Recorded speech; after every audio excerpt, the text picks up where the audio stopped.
Welcome to the Brainy8 Show, where we talk about all things Salesforce, sharing the coolest features, solutions, and best practices to turn you into a Salesforce rock star. Here's your host, former attorney turned Salesforce consultant and trainer, David Giller. Hello and welcome, everyone. I am so excited for today's show. I'm just adjusting the height of my microphone over here. And I am really excited because today we are going to be talking about two incredibly common concepts, issues that can either cause major heartache for a lot of Salesforce admins, or they could result in some amazing successes with not that much effort for both of these topics. So for those of you who are new to the Brainy8 Show Live, welcome. As you can see down below, the show is broken up into 3 different segments. I have to keep remembering that it's basically flipped. 3 different segments. So what you see over here, first, segment 1 is we're going to just talk about the strategy, concepts, and for today's topic, we're talking about business requirements gathering and how to make business requirements gathering as painless as possible. You don't need to have any special tools whatsoever. People are always asking, what tools do you need? What templates do you have? You can always use templates. You can always use tools, but the magic is not in the tools. Making a good apple pie has nothing to do with the oven or the knife that you're using. It's all about the method by which you're doing it, regardless of the individual tools you're using. The second thing that we're going to be talking about today, right here in the middle, in the Show Me section, the second segment, is all about list views. And many of us as admins sort of take list views for granted, don't do a whole lot about list views. Well, guess what? Shame on us for not giving list views some tender love and attention, because for end users, list views are pretty frickin' magical. List views, when used appropriately, introduce so many amazing, cool efficiencies and ways to bulk not only access data, but to view the records and the data points that are needed, but also to take some bulk actions. So we're going to highlight 10 different ways that you as a Salesforce admin can totally crush it within your current job with list views. And the beautiful thing is, you really don't need to do a whole lot of work here, and you can look like a total rock star. And the third segment, I should keep putting away. The third segment is open Q&A, where I've got nothing for that segment. It's your questions. Any questions that you have, either regarding the 2 topics that we're talking about today or anything else that's Salesforce related, that's where we're going to address those things, those questions. So without further ado, let's segue over into the first segment, which is the strategy.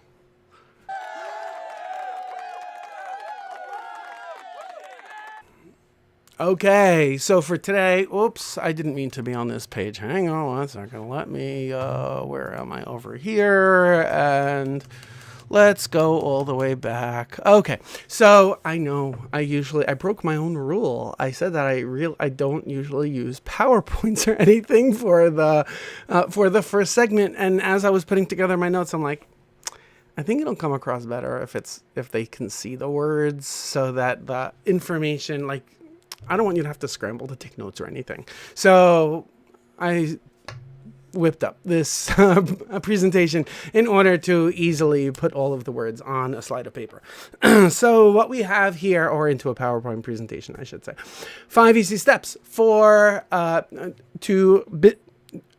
easy steps to business requirements gathering. So let's jump into it. And really, the first thing that we really need to talk about before doing any of the 5 steps is to get an understanding of what are the prerequisites first. Because if you don't even understand for yourself, if you don't have for yourself a good, a realistic expectation of what is business requirements gathering, if your colleagues, your team members don't know what is involved in business requirements gathering, you're going to be spinning your wheels, and the list of 5 things that I'm going to give you are going to be a freaking waste of your time. So first, we need to cover what is requirements gathering. To many of your colleagues, requirements gathering might be the equivalent of getting a text message that says, can you create a button that's called blah, blah, blah on the blah, blah, blah screen? Or can you create a blah, blah, blah checkbox on the account screen or contact screen or the opportunity screen? Can you automate that every time this happens, that should take place as well? Guess what? That's not business requirements gathering. They might think it's business requirements gathering, but it's not. So what do we mean when we're talking about about gathering business requirements? What we're talking about is positioning yourself as an admin, positioning yourself as a consultant, as a business partner, as an advisor, as an efficiency expert within your organization. It's not about updating screens. It's not about changing to have funky icons or colors or whatever, God knows what type of configuration elements your colleagues might have dreamt up or seen on YouTube or had at their prior job. No, you need to position yourself as someone who understands the current business processes for the organization. You also understand the different team members within your organization, who they are, what groups they're part of, meaning Sally. Is Sally in sales? Is she in East Coast sales or West Coast sales? Is she in consumer sales or is she in commercial or government sales? Is she a sales rep or is she a sales manager? Is she inside sales or field sales? What are the different levels of responsibility that she has in her job? What kind of data does she need access to? What are her processes that she works with? And to then expand that to the entire organization. So as an admin, you need to have an understanding of internal processes, of the internal tools that the team that the teams, plural, are using for their job, who the different team members are and what they do in their job. And you also need to have some understanding of your current Salesforce configuration. What customizations have happened? What integrations are there? What other apps are there? So when you are sitting down for business requirements gathering, you are not asking them, okay, what do you want that checkbox to be called and where should it be placed exactly? No, you're having a conversation that goes above and beyond the checkbox. You're having a conversation about what is the business problem that you're looking to solve here? Because maybe I can go ahead and create that checkbox, that button, that custom page, but it's not going to solve a business problem. So let's talk about, I heard you loud and clear that you want a checkbox, you want a custom button. Technology-wise, can I give you that thing that you're asking for? Of course I can. But let's talk about the business problem. What is the business problem that you have? What are you trying to solve for? Let's talk about the processes that this problem is affiliated with. Let's talk about the team members that are impacted by this business problem that you want to solve for. Let's talk about which records does this business problem come up with. So requirements gathering is not about what kind of customizations have you dreamt up today that you want in Salesforce? No. Requirements gathering is about getting an understanding of what are the business problems that the team has prioritized that they want to focus on. It might be something insanely small, like just creating a checkbox or a custom button. It could be something incredibly large, like we have this entire team that has never been using Salesforce before, and we would like to start getting them onto Salesforce. So we need to onboard them on Salesforce. The conversation is not about what would you like on your screens. No, the conversation is about what are your business processes? What is it that you do? Who are the different team members on your team? How do they operate? What are their jobs like? What are the processes that they follow? What are the different systems that they are currently using? What are the data points that they need to capture when they're working with a prospect, a customer, a deal, a customer support ticket, a campaign? So requirements gathering, regardless of how small or how large the initiative is about diving into the business processes, diving into the problems that the business is prioritizing for this conversation, for this request that is coming your way, for this project that has landed on your lap. Secondly, let's talk about what happens if you skip gathering requirements for your project. Now, we all know, some of us have done this before. We've been guilty of this. Some of us have inherited Salesforce customizations where business requirements gathering was skipped. Someone said, can you create a custom screen and put the following things on the screen? And they just went ahead and did it and did not do any business requirements gathering whatsoever. And now the team is complaining that Joe, who used to work here, Joe set up this custom screen for us and nothing's working and it's a disaster and he must have done something wrong. He must have, because of course they're always going to blame the other person, especially if the other person is no longer working in the company. They're going to blame the other person. They're not going to blame themselves that they did not clearly articulate what their business requirements were. So what happens if you skip the gathering of the business requirements? What happens is you end up trying to introduce a solution that might not fit the problem.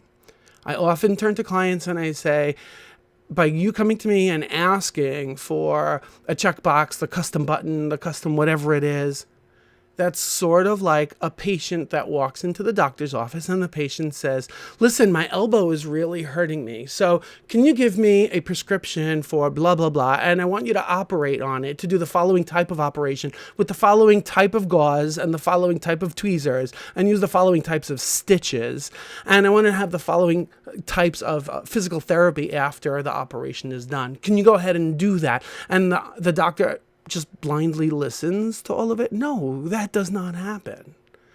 But if you're not doing the appropriate gathering of the business requirements, of getting an understanding of, don't talk to me about the solution. Let's talk about what is the problem that you're looking for help with, because chances are the things that you're asking me for are not going to solve it. So if you skip over gathering of the business requirements, you might spend a whole lot of time and effort and the company's money and your credibility goes on the line, by the way, in introducing things, in doing things. You're trying to make people happy by doing what they want, and you're actually introducing problems and not solutions. And they will be the first ones to throw you under the bus and blame you for doing something that doesn't work. They'll probably use the word sucks. It sucks, and so did it. So that's what happens if you skip gathering business requirements for your project.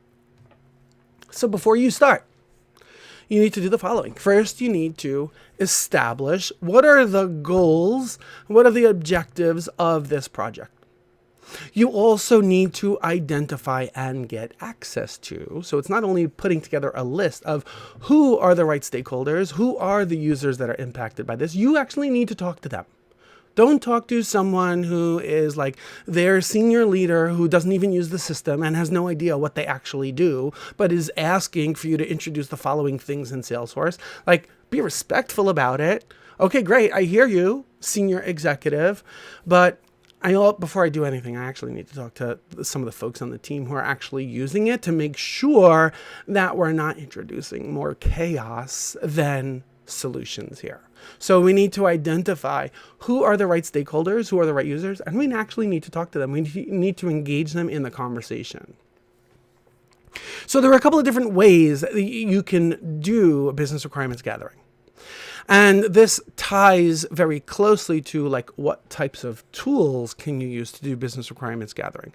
So let's go over some of them. I'll tell you what I typically do. So there are many different ways, and also depending on a lot of things, depending on what they're asking for, depending on the size of the project, depending on the size of the team, depending on your own personal background and familiarity with the processes or the pain point that is connected to the request that's coming in. You might already know a lot of these things, so you might not need to necessarily go as in depth on some of them, but it never hurts to cross your T's and dot the I's and have the conversations with people in order to make sure that what you're doing is actually going to solve a problem. So some of the different ways of engaging in business requirements gathering.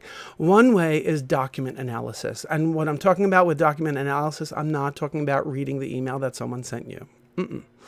What we're talking about here is, let's say we're talking about a business process where I'll actually give you a realistic use case that I have right now with a client who is in the healthcare industry, particularly home healthcare industry, particularly in New York City. So in New York City, companies that are involved in home healthcare usually, most of the time, need to fill out some particular paperwork, government issued paperwork, some for New York State, some for New York City, and they are bound by these documents. Some documents they are receiving, and some documents they have to populate and generate and send out. As part of the business process, there's a lot of conversation about, when we receive the blah, blah, blah form, we need to go ahead and enter in the data into Salesforce. And we need to be able to capture information in Salesforce so that we can populate, whether it's manually or using a tool like Conga Composer, we need to populate the blah, blah, blah form. We need to look at that blah, blah, blah form and all of the other related forms that might be part of this process. And we are analyzing the document. We are looking at the document in order to figure out what are the attributes that are represented in this document, whether we are receiving it or we are sending it out. What are the attributes here? Where are the attributes coming from? Are these attributes... I'll back it up a little bit. What are the attributes? What are they attributes of? So let's say there's a field that says date. Is that the date that the form was received? Is it the date that the form was signed? Is it the date of birth of the patient? Is it the date that the patient was admitted into a hospital or some institution? So what does that date mean? We see its date. We can imagine it's pretty obvious. It's formatted as a date field. Okay, beautiful.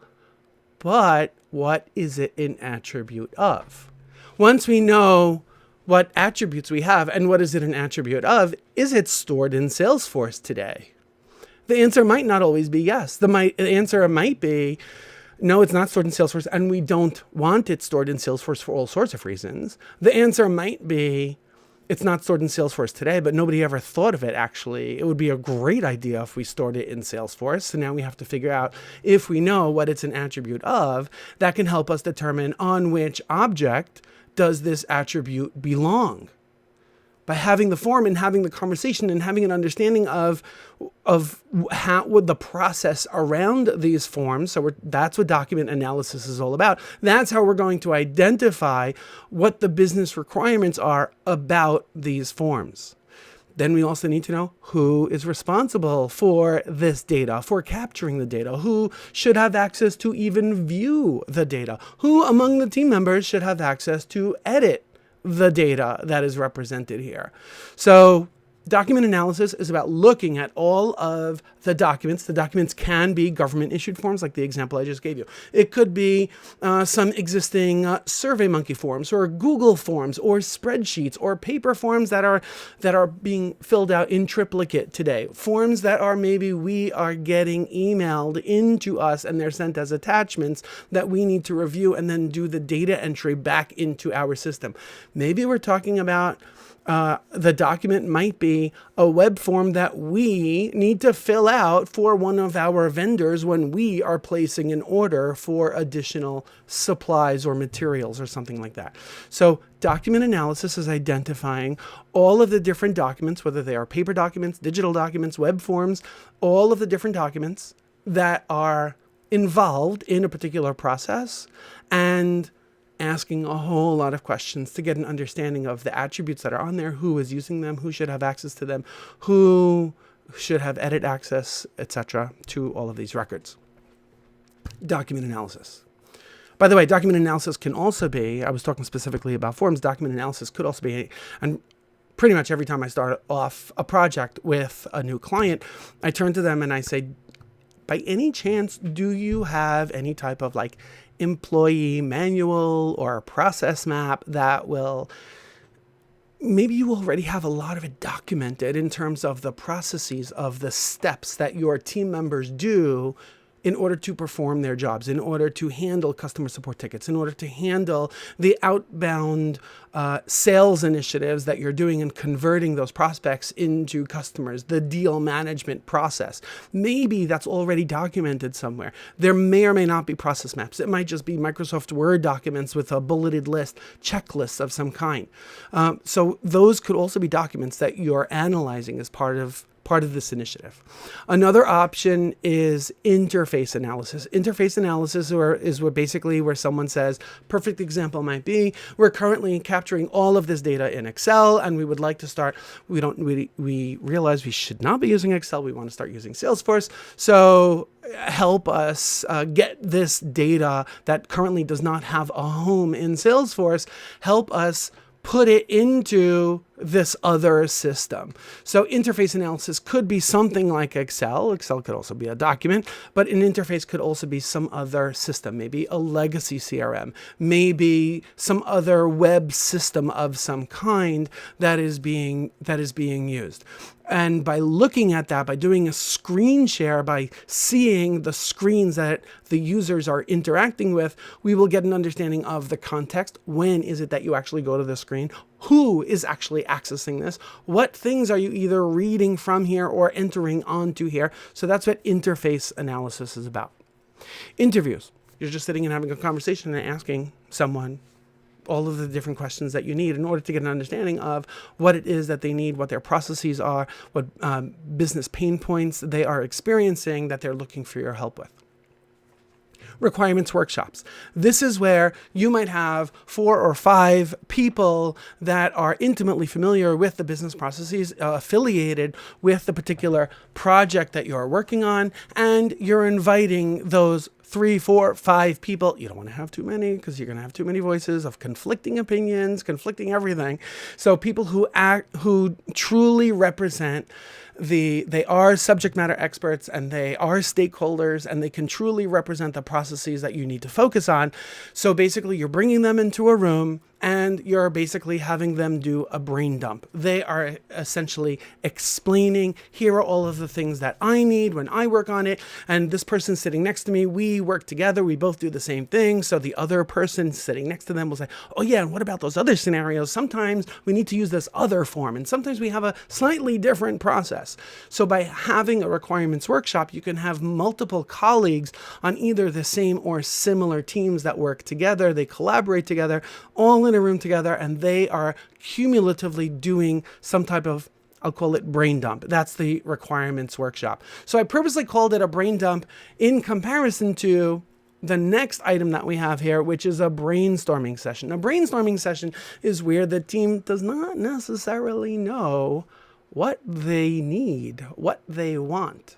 So they sort of need to think it out loud. This is particularly common where, let's say we have an organization that was using Excel before, and they were just managing everything on maybe even separate Excel spreadsheets. This is the first time, by rolling out Salesforce, this is the first time that they're using any type of centralized database, any type of CRM. They're not even familiar with what Salesforce is capable of. And usually they're going to ask questions like, well, can Salesforce do this, that, and the other thing?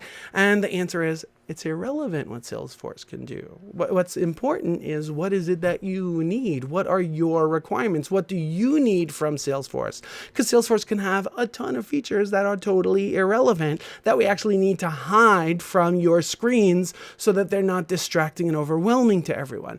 So you're bringing people into a room, again, folks who can speak to the business processes, the pain points that we have within the organization, and these folks are collectively brainstorming. They're throwing out ideas of, I think our new process should be this, that, and the other thing. Well, on my spreadsheet, I usually capture these 3 or 4 or 12 data points. And someone says, but on my spreadsheet, I don't capture any of those. I capture something else. So they are creating, essentially, they're creating their processes together. And you, as the Salesforce admin, are basically facilitating that conversation. That's what a brainstorming session is about.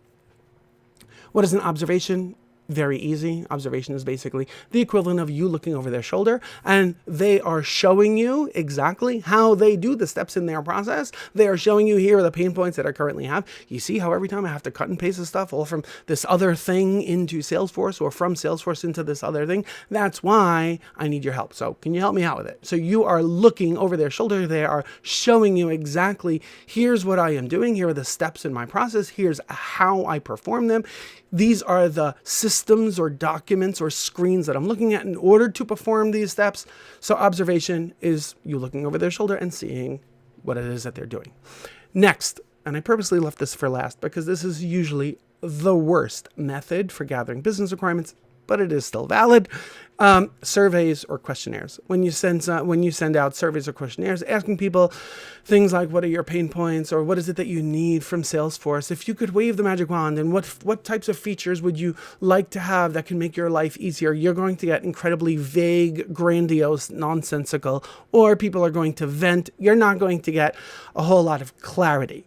But depending on what the goal is and what type of clarity you need, surveys and questionnaires might be a good way when structuring the questions appropriately, on the options appropriately. They can be a good way in order to vet some of the issues that are going on within the organization and to see exactly who or how many people are experiencing a particular issue. So you need to do all of these things before we actually get to my list of 5 steps for business requirements gathering.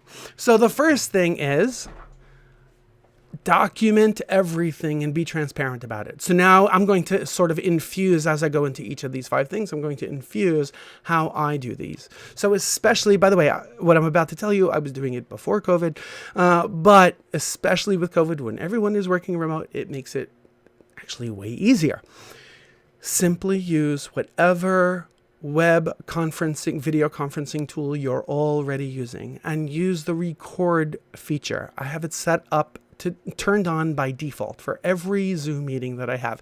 It is automatically being recorded, so I don't have to remember each time to actually hit the record button. And by doing that, I am engaging in, let's go back one slide, I am engaging in conversation and brainstorming, and I'm asking people, oh wait, you're talking about the blah, blah, blah form. Can you pull it up on your screen, please? And they pull it up on their screen. It's part of the recording of the Zoom meeting. I can then go and grab screenshots from the recording. If they are complaining about a particular problem, a particular issue of how they're using Salesforce today, that observation option, well, guess what? I'm asking them to share their screen and show me exactly how they're doing it. What is it that they're doing?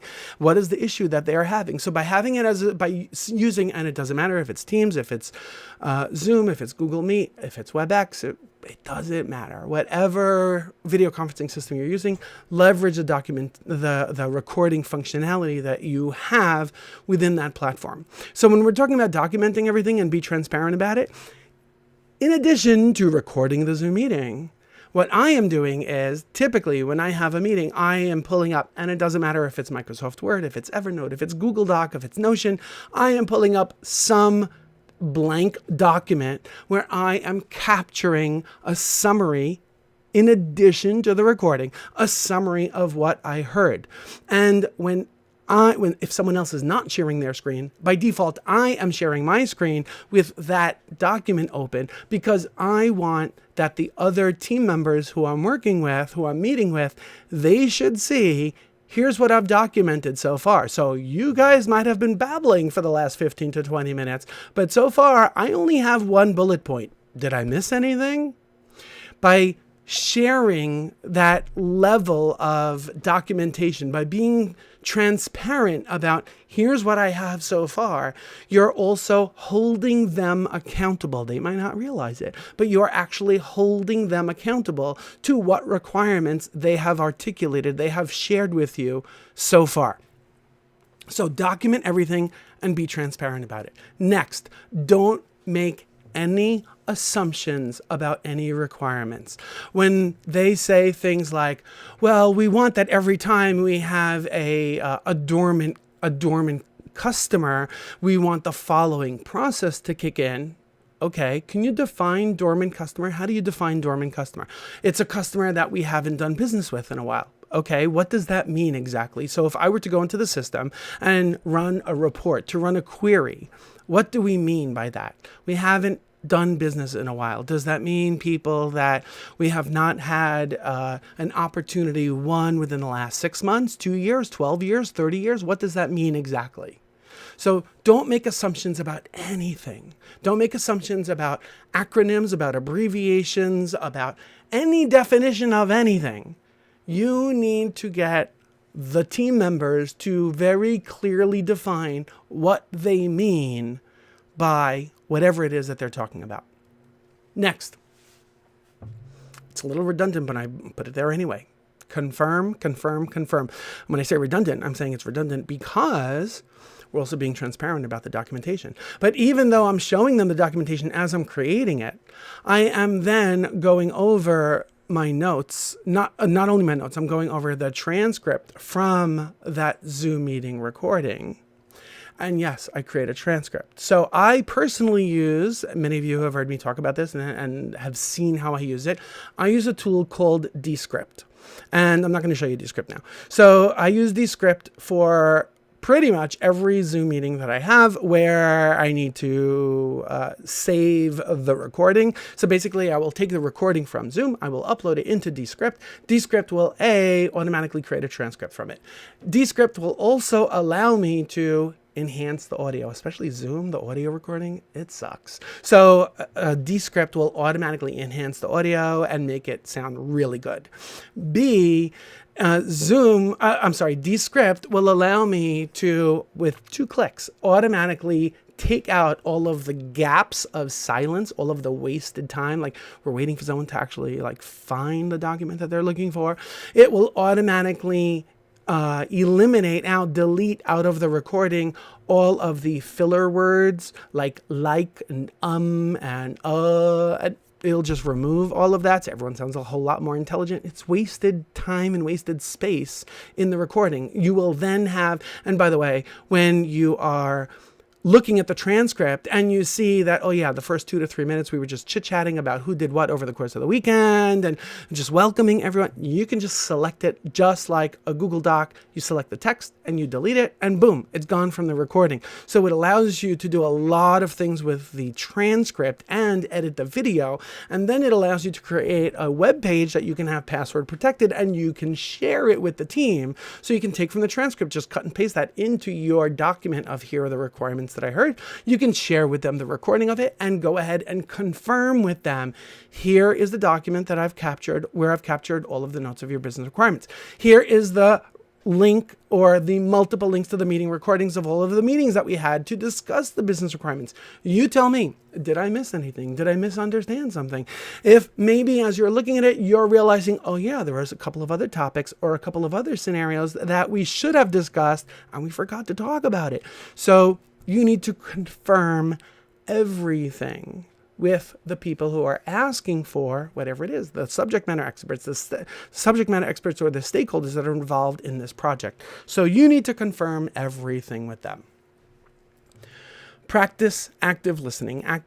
Active listening basically means, in a nutshell, not only listening to what was said, but to also repeat back to the people who articulated something in order to confirm that what you heard matches what they think they said. This way, if there's a misunderstanding, if maybe you only caught a fraction of what they were trying to articulate, if perhaps they misspoke, it allows you and them to take corrective action and get on the same page immediately. Super important. The last thing is, and I hinted at this before, focus on the business requirements, on the processes, and not the tools. People all too often just want to focus on the tools. Can Salesforce do this? Can Salesforce do that? Can we automate this in Salesforce? And the answer is almost always yes. If you are willing to pay enough money and have enough patience for the time it will take to develop whatever crazy nonsensical thing you just asked for, then yeah, of course it can be done, but it doesn't mean that it will actually help you. It doesn't mean it should be done. So can we do this in Salesforce? Yes, we can. But let's talk about what it is that you need. What are your business requirements? What are the processes that you need to implement that you are looking for help with today? So that, in a nutshell, sums up the entire strategy session. So now we're going to jump in to list views.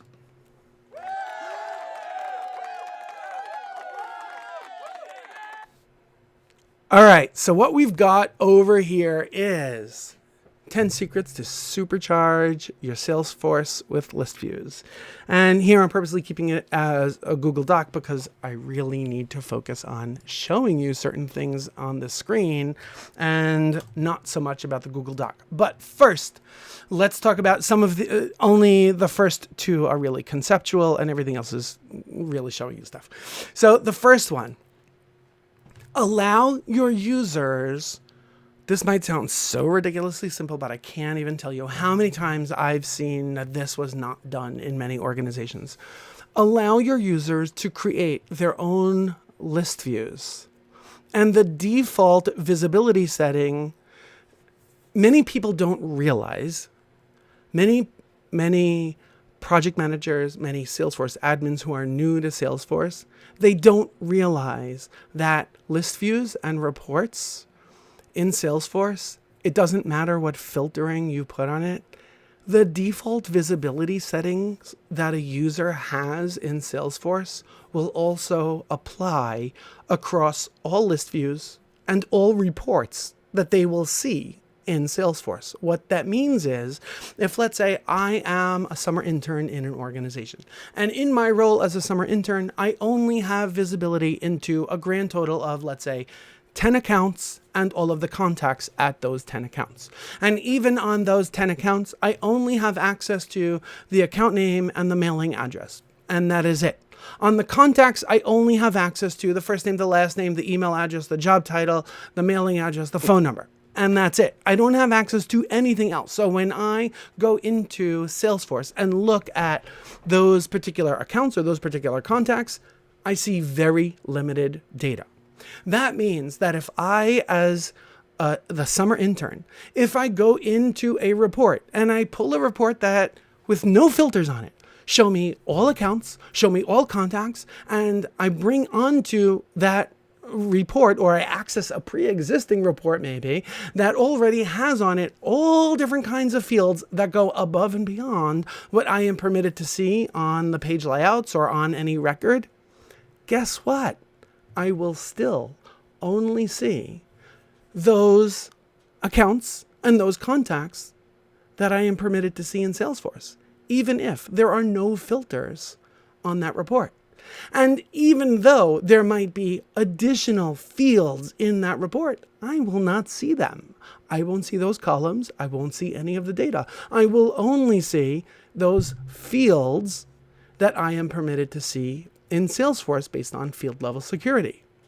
So with that in mind, there is no harm in allowing end users, at least in my opinion, and I do feel very strongly about this, there is no harm in allowing users to create their own list views on whatever objects they're able to access in Salesforce, and to create their own reports in Salesforce.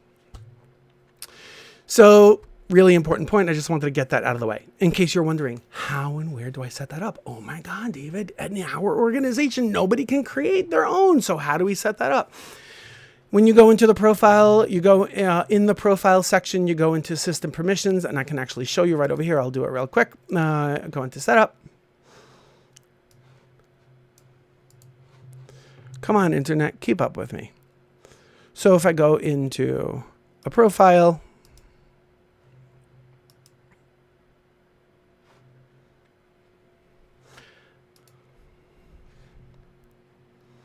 and I do a search over here. By the way, you could just do it this way by searching for list views, and you're going to see over here, you have create and customize list views, and you also have manage public list views. So if you want that users should only be able to create list views for themselves, which is what I'm recommending, then go ahead and make sure that this is enabled for all of your profiles for all users. The second one, which is manage public list views, that one is absolutely worth restricting to only have certain trusted users to not only create list views, but to also share those list views with other people. What am I talking about for those who are not familiar with it? If I go in here and let's go to click on the opportunities tab, and let's go to create any new list view. And what you're going to see right over here on the bottom, you see where it says only I can see this list view? Well, if that first setting is activated, so let's go back in here and I'll show you them, list view.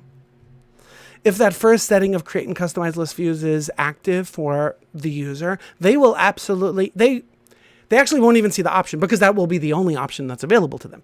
If they also have this enabled, which is where I recommend only giving this setting to trusted users, it could be a permission set that you can allocate to them, then they will see this option over here where basically it says either they are the only ones who will ever see the list view, or they can make it accessible to all users across the organization, or they can choose based on groups. To the extent that you're using groups in your Salesforce configuration, you can define specific groups of users who should be able to see this list view. This is a great way if someone has a best practice of a list view that is helpful for people of a certain demographic within the organization.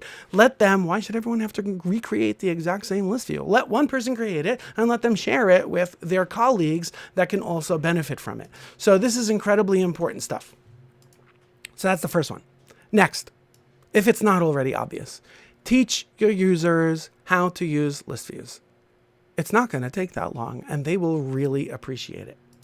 Next, create fewer list views by leveraging. So I can't tell you how many times I look at an org, like I'm inheriting an org, I'm being introduced to a new client. They've been using Salesforce for some time, and I look in their list views and I uncover things like opportunities created after October 1st of 2016, or opportunities created between January 1st of 2020 to March the 12th of 2020.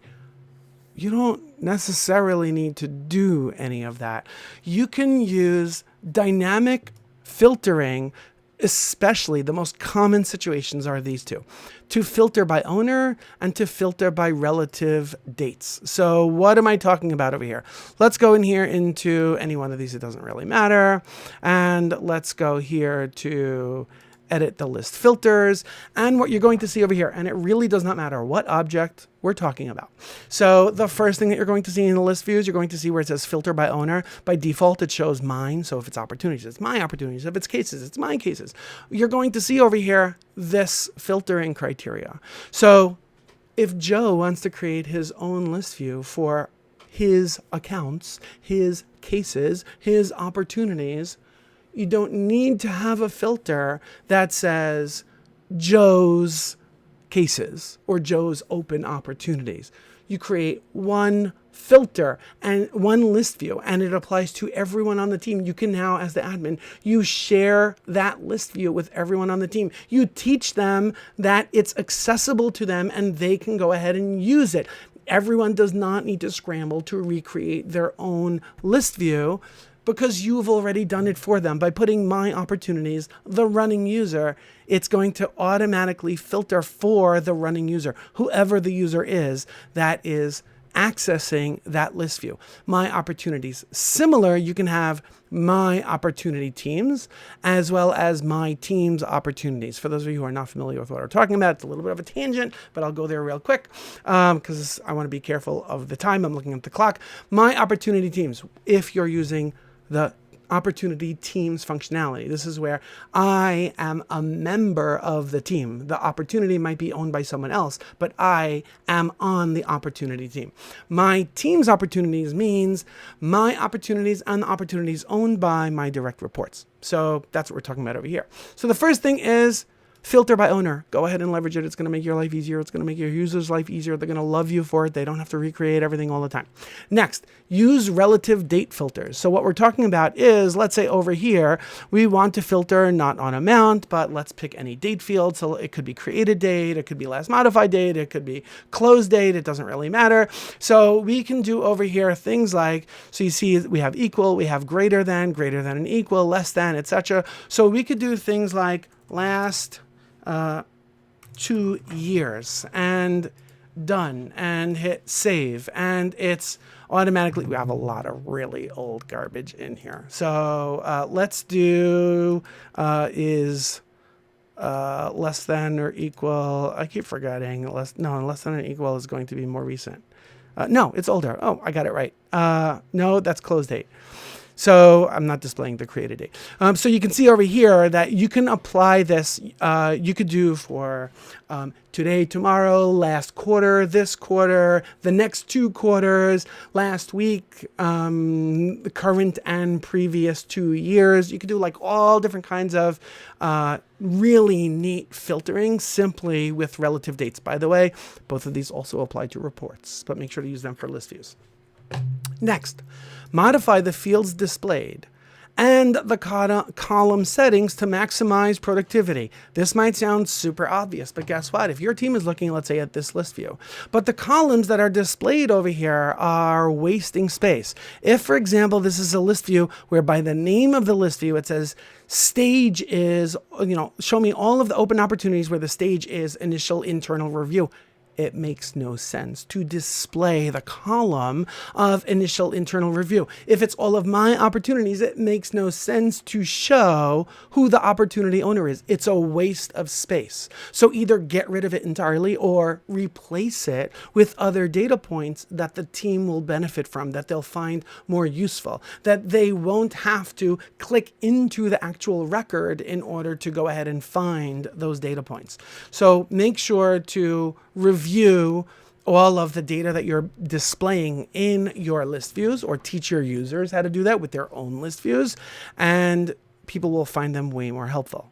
Next, people don't even realize that you can manually adjust the width. I mean, over here, this particular one has not that many columns. This one has, here you can see where it's scrunched a little bit. So you can see like some of these are, the words are getting cut off. Well, you can go here, and people don't realize that you can actually adjust the columns. A lot of people also don't realize that you can simply click on a column header and it's going to sort by that column. A lot of people also don't realize that you can just go over here and you can choose reset column widths in order to have Salesforce automatically adjust the column widths to maximize efficiency. A lot of people also don't realize that you could just click over here. You see where it says wrap text? If I do that, and then I go ahead and I smush these together, it's now wrapping the text for that column. So a lot of these very simple, as an admin, there's nothing for you to do other than educate your users that these features are available to them. They can customize the look and feel of their own list views to suit their particular needs. Actually, I just showed you all of those. Okay, next, Kanban view. A lot of users have no clue. I just yesterday, I was meeting with a client who they're using Salesforce today. And basically they said that they wanted to have something like Trello for cases. So let's go into cases real quick. And let's take a look at all open cases. And they said that they wanted to have like this. And they asked me, how do you do that? Is there any way that you can like integrate Trello with Salesforce? Because we really want to, we're not even using Trello. It's just, we want to have that way of interacting with the records like Trello allows. And I turned to them and I said, oh my God, it's available out of the box. All you have to do is go right over here and you select Kanban.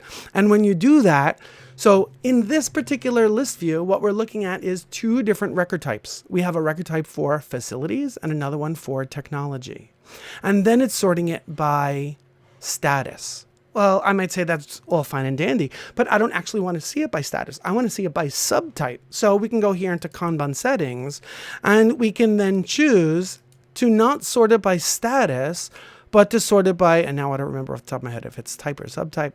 Let's try this one, type. Let's see what happens. Yep.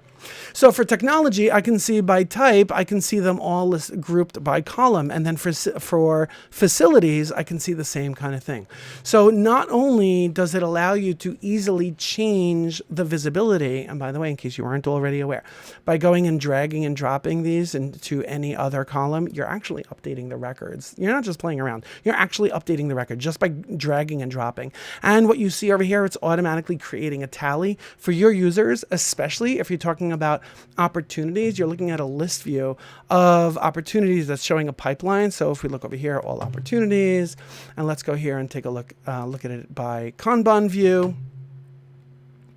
And it's showing the number of records as well as and this is true, actually, that warning that we just saw over here, that the Kanban view is limited by 200 records. So if you're trying to look at records of more than 200, that have more than 200 values, if you're trying to look at a list view that has more than 200 values in that list view, you're going to be limited.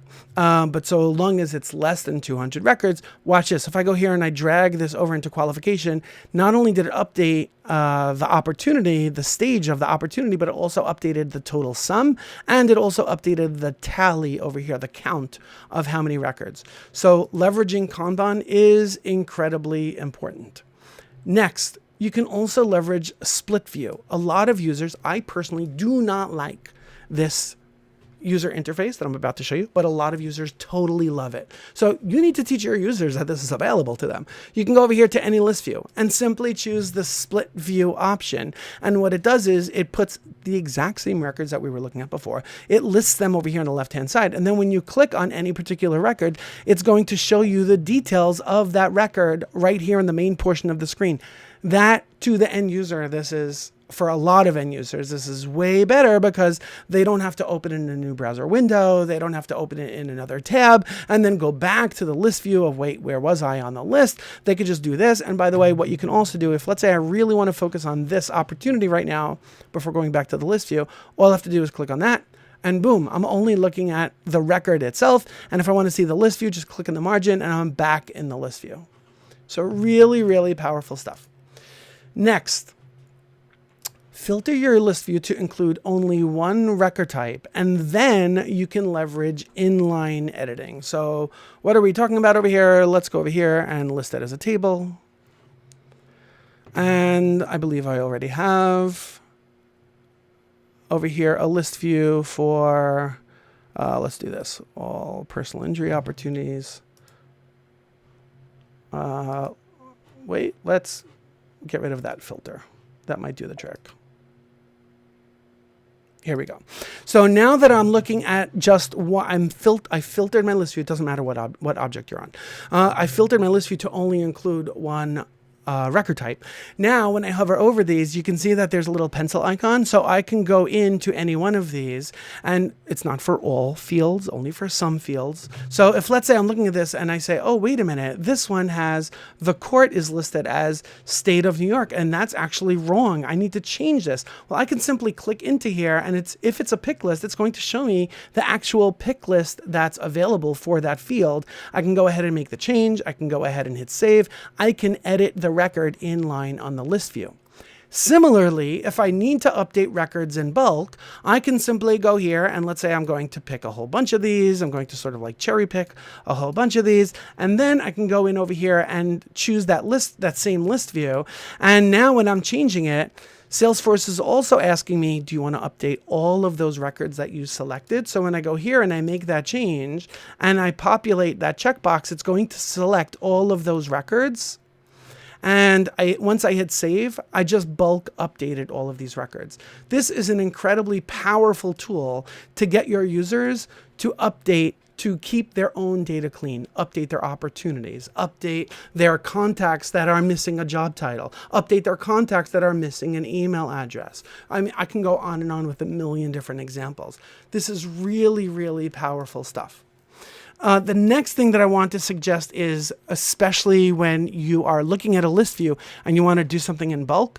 So when you're looking at a list view of contacts or leads in particular. So I'm going to go here, contacts, and it really does not matter what list view I look at. Let's do all with VP of operations.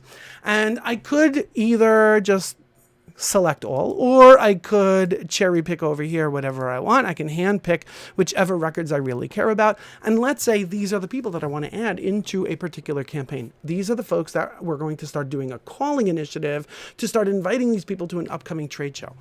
From this screen, I can go right over here and I can click add to campaign.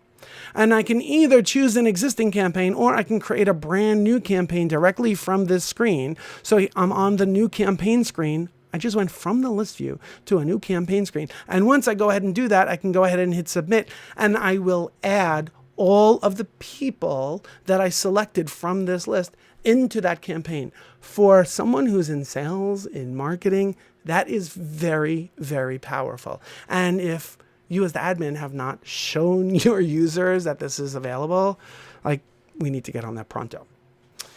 The next two things are going to be super, super quick. And I apologize. I should have gone faster earlier on or trimmed the material a little bit.